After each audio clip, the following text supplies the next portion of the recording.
Nimefanya kwenye kitu chochote cha mtu au msaada wote nimemsaidia mtu. Nafanya kile ambacho naona nafsi yangu inaweza. Sifanyi kwa kuweka deni kwamba lazima wewe uje ufanye kwangu. Nikija kwenye msiba wako, nikija kwenye sherehe yako, nimekuja kwa sababu hiyo nafasi nimekuwa nao na huo muda nimekuwa nao kama mwanadamu, na mimi hiyo ndio namna yangu ya kuishi. Kwa hiyo sitokudai kwamba eti nilikuja kwenye ulifiwa nikaja na mimi nakaa msibani nikague nani alikuja au nani hakuja, au ulikuja kwenye harusi yangu au nilikuchangia kwenye harusi yako basi lazima unichangie. Mimi siweki madeni ya namna hiyo. Nafanya kile ambacho naona kwa wakati huu naweza kukifanya na naweza kutoa support. Kama wewe utaona nililofanya ni kubwa au linatija kwako, unaweza kushiriki kwenye wangu. Na ni vizuri kushirikiana.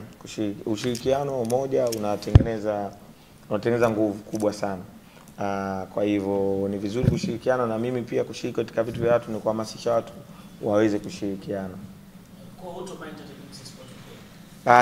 siwezi kumind kwa sababu sifanyi kitu ili nimwekee mtu deni.